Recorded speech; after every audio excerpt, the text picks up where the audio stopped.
Since the beginning of recorded history, the human race has been at war. First with members of their own family, then their fellow countrymen, and finally nations at large. Yet perhaps the starting ground for all these conflicts lays somewhere deeper, within the very character of the human condition, in the dark, untouchable crevices of the human heart. It is said that the first iniquity of free will began even before the maiden pilgrimage from the embryo, preceding the very creation of the earth itself, in the forelife of souls in the heavenly realms. The dawn of warfare, some believe, was initiated by a fallen angel whose trespass against God was pride. In ancient Babylonia, in an age so long ago that the exact millennium remains in question, the Tower of Babel began construction. It was to be the single greatest achievement of the human race. A tower so tall that its summit would reach the heavens, and by it prove to the world that their race was superior. It would be God's irony that it would never be finished. Time passed, nations fell, a machine age emerged, and once again the ingenuity of the species which held dominion over all others unveiled what was at the time the most monumental accomplishment ever imagined, the largest machine yet constructed. An automation so mammoth and so revered, even before its first demonstration, that its only befitting name was Titanic. On April 10th, 1912, it set sail. It was boasted to be the ship that God himself could not sink. It would be God's irony that the very element that was meant to keep it afloat would cause it to sink. Water, frozen water, in the form of an iceberg. Not even one voyage did it complete. And then the next age embarked into the annals of human history, perhaps the last age, the space age. Competition for victor was unparalleled. Powerful nations spent billions in unabashed rivalry to outdo the other. The Soviet Union launched the first orbiting satellite, the first animal, the first man. They had logged 500% more hours in space than the United States. And in June of 1969, they launched an unmanned probe to the moon to retrieve the first soil sample from another world, just 1 month before Apollo 11. That's how close the race was. Had their unmanned probe not crash-landed into the lunar surface, the first moon rock brought back to Earth would have been by the Soviet Union. Richard Nixon, president at the time, had this to say about the latest work of the human hand. It is the greatest week since creation, the greatest event since the laying of the foundation of the seas, since the origin of the universe itself, since the design and formation of the delicate human eye through which all these things are perceived, was a flying machine with its 2 passengers landing on its closest celestial neighbor and returning from where it came. Perhaps again God's irony lies somewhere within this great boast of humankind. The building of the tallest tower for the sole purpose of standing out among the races was never finished. The machine that was so great that it was said to be untouchable by even God never completed its first voyage. And finally, the crowning achievement of humankind, the greatest boast of the species, the event in human history most associated with pride in our own accomplishments, landing on the moon. 20 years later, and years behind schedule, the same space program couldn't put into Earth orbit a telescope with a lens that focused. And yet 2 decades earlier, a mission 100 times more complicated worked on its first occasion. With close scrutiny of the motives of the zealous Nixon administration, a critical examination of the entirely government-controlled press coverage, and newly discovered footage of the crew of Apollo 11 staging part of their mission, we wish to detail what may come to be the greatest government conspiracy of all time. A funny thing happened on the way to the moon.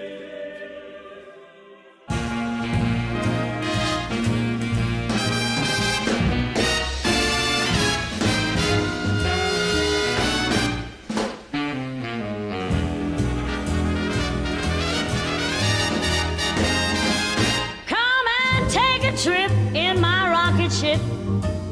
We'll have a lovely afternoon, kiss the world goodbye, and away we'll fly. Destination moon. We'll travel fast as a light till we're out of sight. The earth will be like a toy balloon. What a thrill you'll get riding on my jet. A destination moon. We'll go up, up, up, up. Straight to the moon we two. High in the starry blue. I'll be out of this world with you. So away we'll steal in my space mobile, a supersonic, a honeymoon. Leave your cares below, pull the switch, let's go. A destination moon.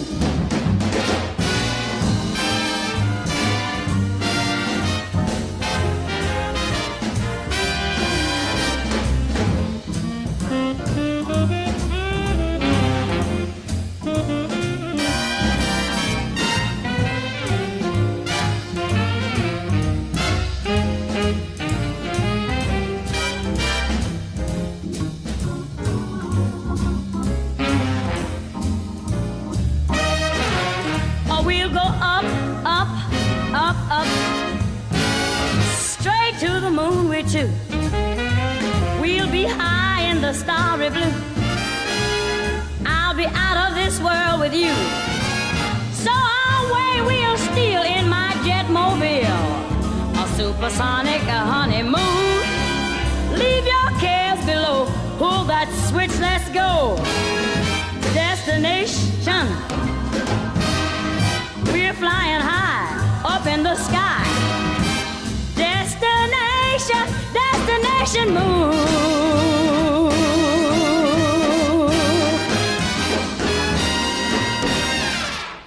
Dr. von Braun, how would you say we stand in relation to the Russians, and do you think we can ever catch up?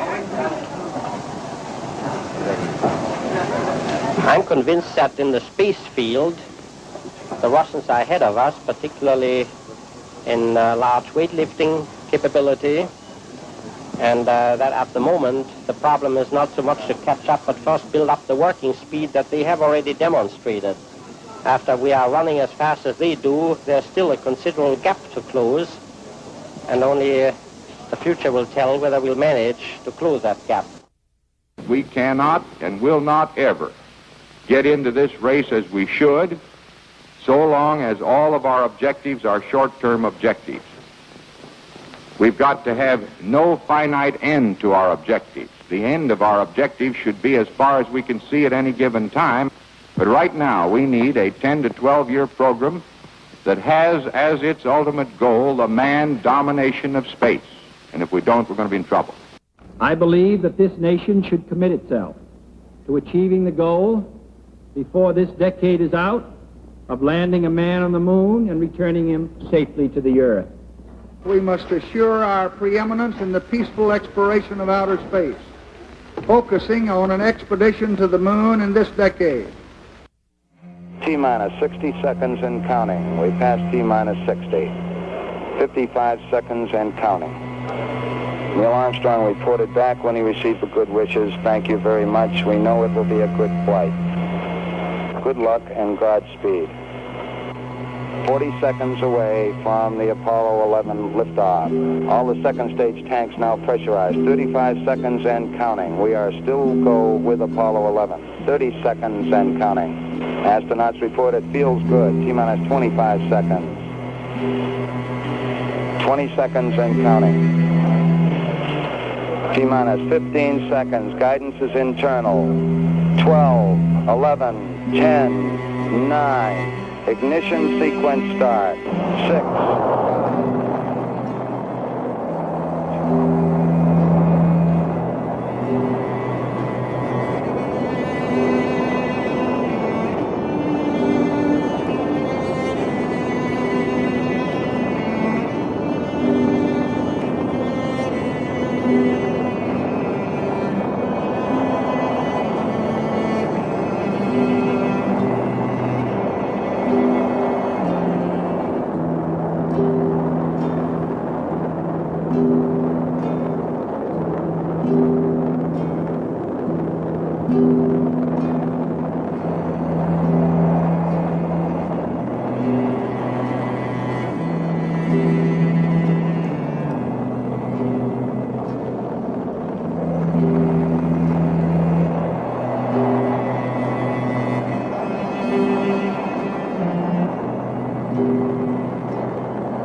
unbeknownst to the citizenry, high above the Earth, beginning at an altitude of 1,000 miles and extending an additional 25,000 miles, lay lethal bands of radiation called the Van Allen radiation belts. Every space mission in history with humans on board, from both the United States and Soviet Union, from the first in 1961 to the present, has been well below this deadly radiation field. Mercury, Gemini, Soyuz, Skylab, the Space Shuttle, all maintained altitudes well below 1,000 miles. All except Apollo. The more experienced Soviets spent 100 hours in space for every 20 hours of the US. In order to survive the hour-and-a-half journey through this radiation field necessary to reach the moon and return, solid lead shielding between the astronauts and the exposure outside would be required. The mammoth Saturn V rocket used by Apollo was already 35 stories tall and weighed as much as a battleship. To add additional tonnage in the form of a lead barrier completely surrounding the crew members would have made it impossible for the vehicle to get off the ground. That is why the Soviets, though more advanced, only sent an unmanned probe to the moon. The Apollo spacecraft's narrowest shielding was less than 1/8 of an inch of light aluminum. In 1998, the Space Shuttle flew to an altitude of 350 miles, one of its highest altitudes ever, hundreds of miles below the beginning of a field of radiation that was so severe that the astronauts inside of their shielded spacecraft and inside of their shielded spacesuits saw flashes of light with their eyes shut that they described as shooting stars, due to radiation penetrating first the shuttle's shielding, then their spacesuit shielding, then their skulls, and finally the retinas of their closed eyes. As a result, CNN issued the following report noting NASA's unpredicted surprise. The radiation belt surrounding Earth may be more dangerous for spacewalking astronauts than previously believed. Scientists say the phenomena known as the Van Allen belts can spawn killer electrons when the Earth's magnetic field changes. These electrons that are being studied could have an important effect, not only on satellites, which has happened in the past, but could also affect the astronauts by creating large doses of radiation that could influence their health. The electrons can penetrate through various materials, including spacesuits, and can pass through, in fact, the walls of the space station, and can create high charges deep inside of these objects.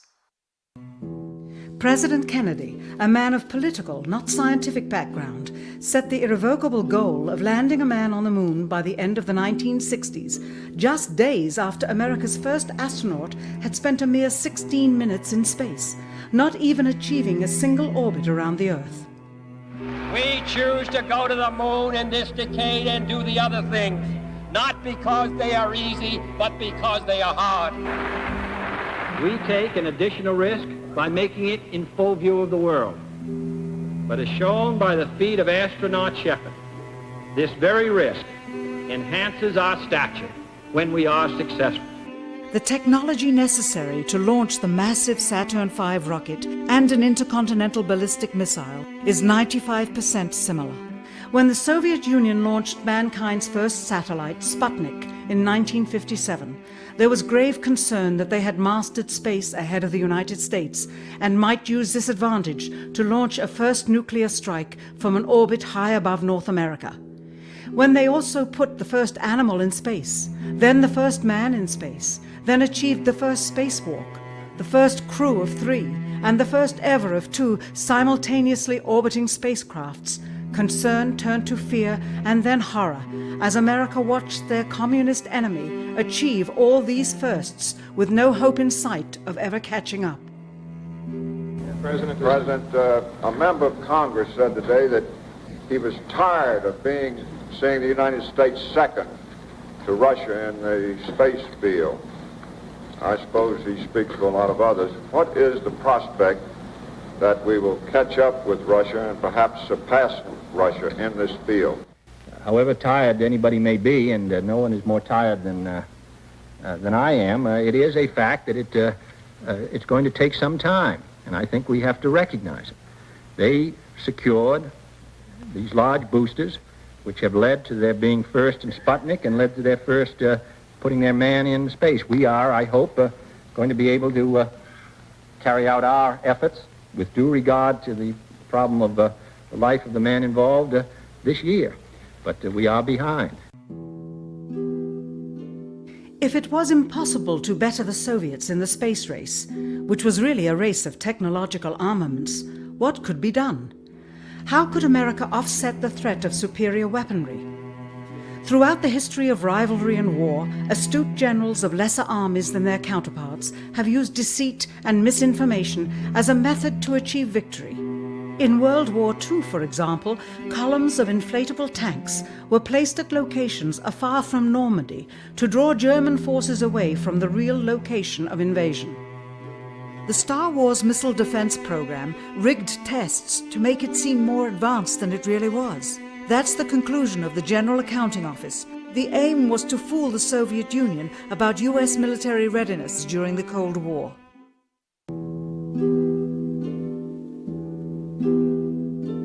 Certainly, it was not possible to fool just the Soviets about US strategic capability in the 1960s, while somehow informing 200 million Americans of the truth secretly. In order for them to believe the United States had the capability to go to the moon, everyone would have to believe it.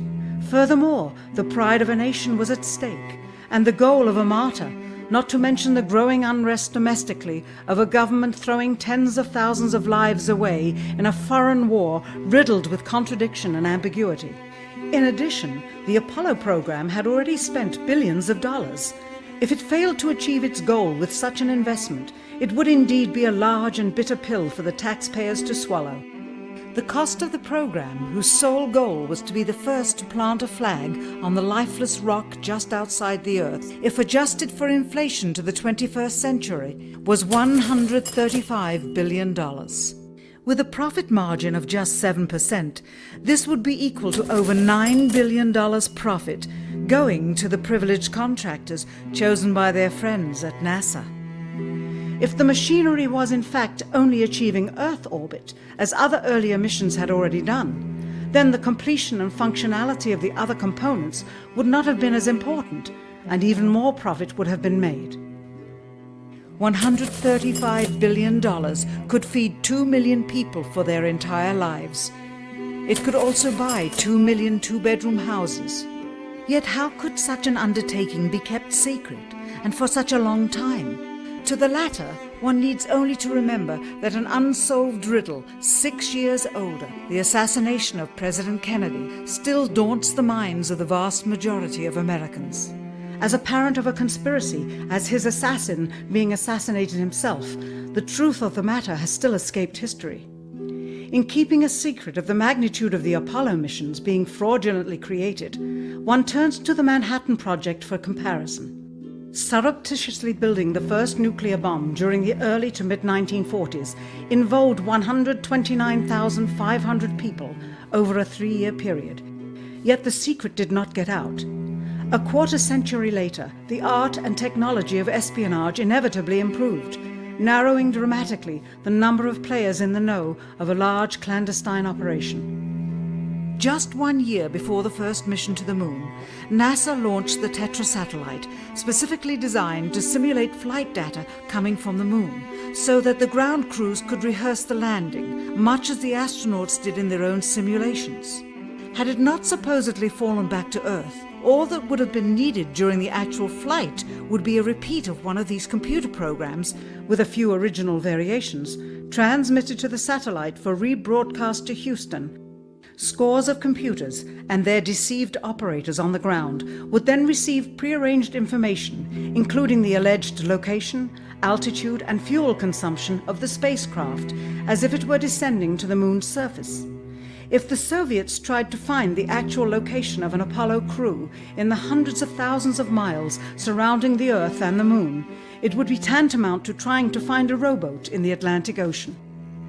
The fact that the Apollo program was so departmentalized, with various construction and test sites around the country, meant that only a few people saw the whole picture. And for the first time ever, there was no independent press coverage of such an historical event. Whatever pictures and sound were distributed to the public were strictly controlled and previewed by the federal government. They were then disseminated unchecked until this hour. For who would realize that the unthinkable was not only possible, but absolutely true?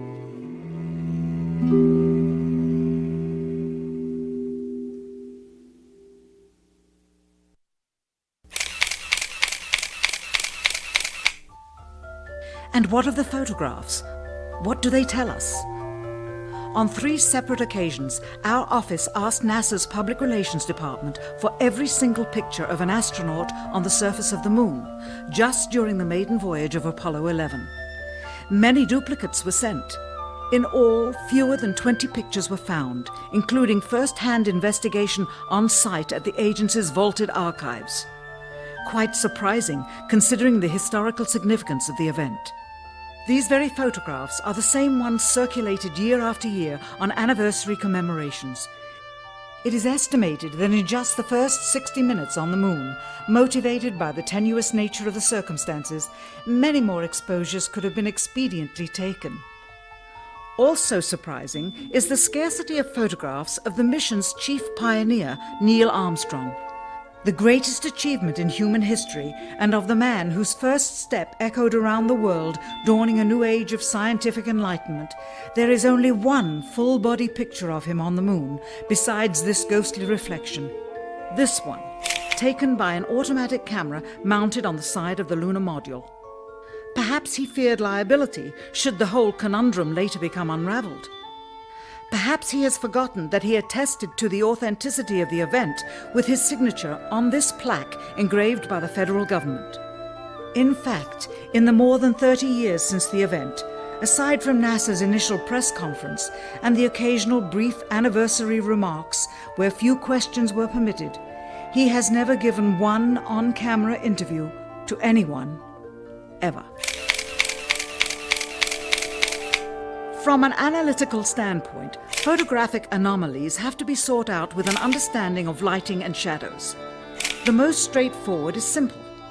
When objects are lit solely by the sun, as all the scenes on the Moon were said to be, after all, lighting equipment was not only impractical, it was unnecessary in bright sunlight, then all shadows, regardless of the landscape, will run parallel with one another and never intersect, as shown by this example. In these seldom-seen photographs, obtained from a rarely used auxiliary NASA archival site, it is clear that these scenes were lit with artificial light.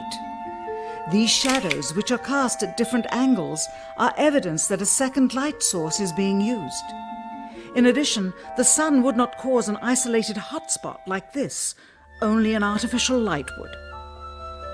Again, intersecting shadows and another hotspot. And again. And again. It is simply impossible for this picture to have been taken with sunlight on the Moon. Here, the shadows are shown to be as black as pitch. And yet here, completely in a shadow, the astronaut is lit up like a Christmas tree. How can this be? Or this, on the shadow side of the lunar module. In this magnification of an Apollo photograph, a rock, very likely a papier-mâché prop because of the crease here, is categorized with the letter C. In later releases of the same picture, the letter is gone, probably airbrushed out. Here, a crosshair, which was burned directly into the image from the film plate, and thus should always appear on top of the objects in the photograph, appears behind the object in this scene, clearly revealing a composite of 2 pictures into one. Someone apparently forgot to create a burn crater underneath the lunar module's 10,000-pound thrust engine, despite the fact that during ground tests there was a real concern for the vehicle falling into the hole the engine created as it descended. Here is a depiction based on the latest specifications and scientific data. In these enlargements, it looks as though the lunar module was simply placed there. Not even one speck of moon dust on the landing pod. As a result, all subsequent flights had to have the same discrepancy, which was explained away by the effect of no atmosphere. And what about stars? On the moon, with no atmosphere, they must have been quite a sight to behold. Yet there is seldom any mention of them, if ever, by any of the astronauts on any of the missions. Undoubtedly, creating a mural with all the constellations properly placed in the sky would have been virtually impossible to create accurately, much less realistically. A competent amateur astronomer would have been able to call attention to the slightest error in measurement. The answer? Not to talk about the stars. Ever. In their post-flight press conference, it was the only question to which Neil Armstrong responded with an absence of memory. When you looked up at the sky, could you actually see the stars and the solar corona in spite of the glare? We were never able to see stars from the lunar surface or on the daylight side of the moon by eye without looking through the optics. I don't recall during the period of time that we were photographing the solar corona what stars we could see. I don't remember seeing any. Years later, though, Michael Collins would remember seeing the elusive stars and wrote about them in Expeditions to the Moon. It seems his memory improved the older he got. Why don't stars appear in any of the photographs? Simply because the proper, mostly closed exposure setting for the camera's iris, set that way to compensate for the bright sunlight on the moon's surface, completely diminished the faintness of relatively distant specks of diminutive light. This answer is true. It does not, however, explain why they never took any pictures of the stars by themselves, with an exposure setting perfect for them. While they took 3 automobiles to the moon, they never took a photographic telescope. Had they done so, they would have been able to see farther into the universe than had ever before been realized. If they had taken a telescope and were not actually on the moon, they would have had to concoct undiscovered galaxies that might one day prove to be non-existent. The cost of the 3 moon rovers in 21st century currency? Nearly $60 million each, though they had fewer parts than a Jeep. Where was all this money going? Then there's the flag, blowing in the wind, at least twice, on the atmosphereless moon. We can only guess that most of the missions were staged inside for fear of possible aerial or satellite reconnaissance from an unfriendly nation. The backpacks, designed for 1/6 gravity, must have had the cooling systems removed to allow for movement without falling over. With very near and hot studio lighting, that left one hot astronaut inside. Assuming that it was the astronauts inside, after all, their faces were always covered. The necessary mammoth amounts of air conditioning were probably responsible for the air current. Here the editor cuts to a still shot of the flag, just as the effect becomes noticeable. Here it is unchecked. This rare clip, attained decades ago, was never re-released with the inevitable increase in experience and scrutiny. To demonstrate 1/6 gravity, a bouncy, floaty feel to the astronauts' movements would be similarly achieved with relative simplicity. Slow motion.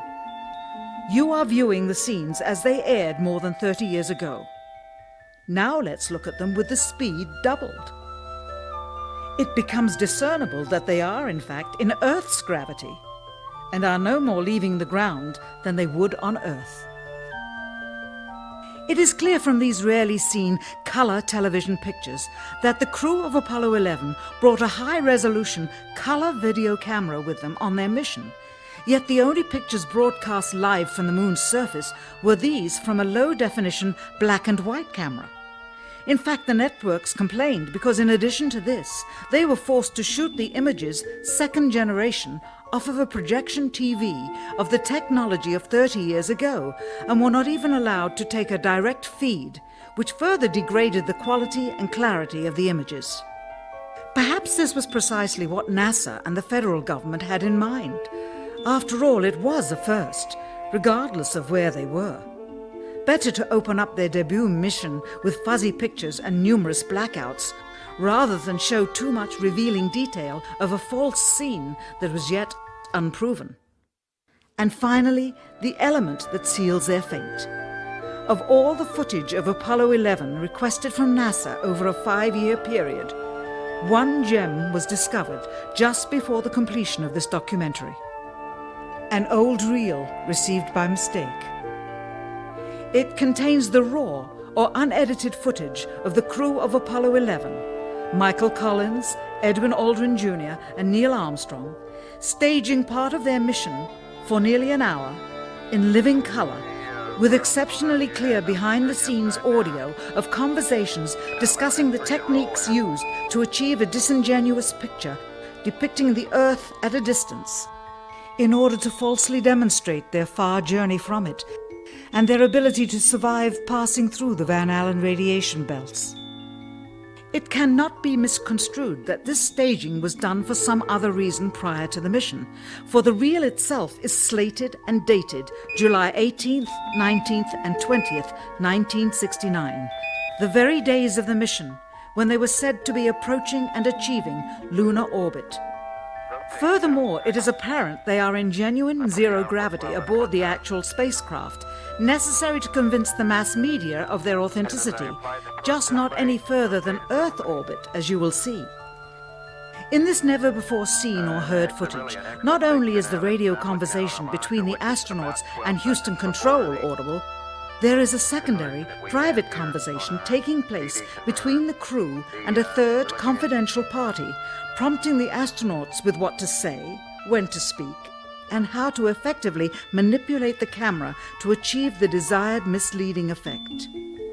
NASA claims that the Houston transmissions were the only ones taking place with the astronauts. Listen now as Houston Control initiates a conversation with the crew, only to find them too preoccupied with the behind-the-scenes trickery to respond. Moments pass and the oversight is picked up on by the clandestine third party, who quickly prompts them with talk. Immediately, Neil Armstrong speaks. Hello, Apollo 11. Houston, Goldstone says that the TV looks great. Over.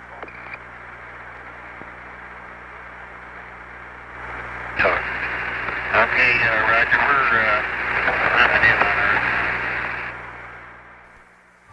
Again, the illusion they are attempting to create is the Earth at a distance to demonstrate their far journey from it and their ability to survive passing through the Van Allen radiation belts.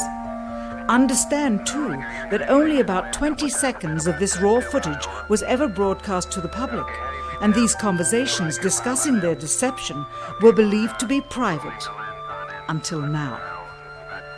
Here they discuss that these television transmissions were in fact not broadcast live as everyone believed.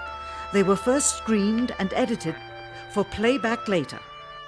Roger, Neil. We just wanted a narrative such that we can, when we get to playback, we can sort of correlate what we're seeing. Thank you very much.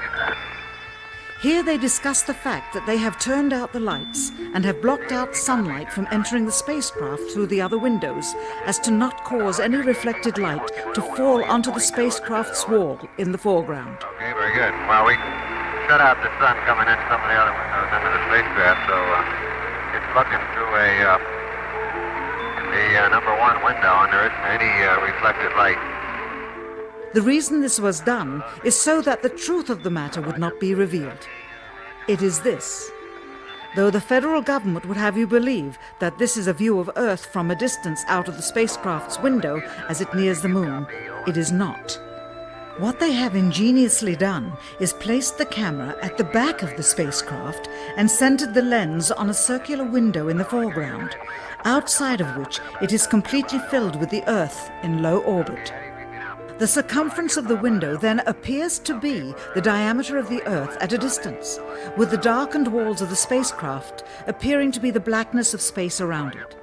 That is why they wanted the interior dark and blocked out the sun from entering through the other windows. Here you can see the extruded window, probably 2 inches thick at the bottom. This is because the Earth's shine is coming in at a downward angle. It also causes the Earth to appear to be an irregularly shaped circle, for you are seeing the outside of the window at the bottom and the inside of the window at the top, which together form 2 different sized halves of a circle. Subsequently, this take was never used. As they perfected the shot, a crescent-shaped piece of black material was inset slightly into the window to create the illusion of the Earth's terminator line dividing night and day. It is uncannily convincing.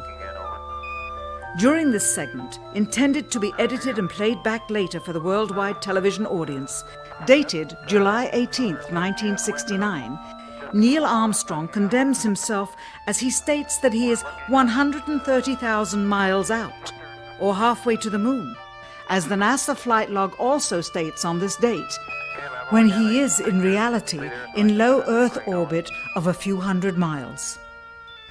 Roger, Houston, Apollo 11. Calling in from about 130,000 miles out.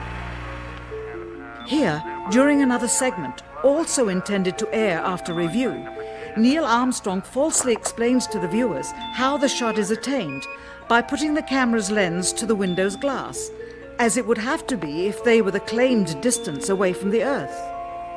We only have one window that has a view of the Earth, and it's filled up with a TV camera. If the window was completely filled up with a TV camera, as he stated, then an astronaut's arm would not be able to get between the camera and the window, as it obviously does here in this outtake. South America becomes invisible just off beyond the Terminator or inside the shadow. You can also notice how the astronaut operating the camera reacted to the mistake by attempting to pan away from it. Blue gas, see white bands of major cloud formations across the Earth.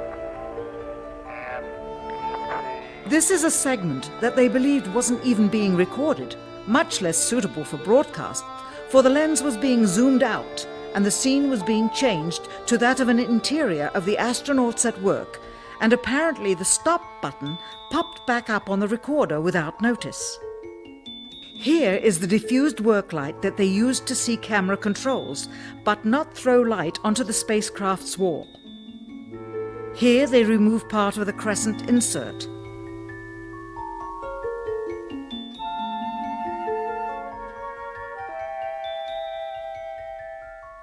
Finally, the iris is opened up and you can see the real location of the camera and the very bright and near Earth out the window. Here is the slate for the 19th of July, and the same shot of trickery on the 19th of July, and then the 20th, and the same misleading shot on the 20th. Later that evening, they were said to be walking on the moon. How can this be when they were in Earth orbit only 9 hours earlier, and the moon is some 3 days' journey away? Furthermore, if they genuinely went to the moon, why would they be faking any part of it? Why this trickery with the window? By faking being halfway to the moon, it becomes apparent that they did so because they could not even go halfway. It thus confirms that the stumbling block to their success was the lethal radiation of the Van Allen radiation belts. Since the same equipment was used on the subsequent missions in the 40 months that followed, none of them could have gone to the moon. They only increased their proficiency at staging them. When some TV viewers of the second manned mission to the moon telephoned the networks complaining that reruns of I Love Lucy were being interrupted, it became clear that for the taxpayers, once was enough. But it wasn't enough for the government and contractors. Billions of dollars of pure profit went with each return. How coincidental that the following mission would have the element of life and death jeopardy. Apollo 13. Now the public would take going to the moon more seriously and be reconnected with the drama. We now realize that perhaps the reason Neil Armstrong has never given an on-camera interview is because he doesn't want to lie anymore. What threats may have been made upon such honorable men or their families to possess their reluctant cooperation and later ill feelings towards perpetuating this still darkened hour in American history. NASA's highest-ranking official, James Webb, resigned without explanation just days before the first Apollo mission. Why, when he was on the threshold of achieving the greatest accomplishment of his career? All 3 Apollo 11 astronauts also resigned shortly after their return. On the 25th anniversary of the event in 1994, Neil Armstrong made a rare public appearance and held back tears as he spoke these brief cryptic remarks before the next generation of taxpayers as they toured the White House. Today we have with us a group of students among America's best. To you we say, we have only completed a beginning.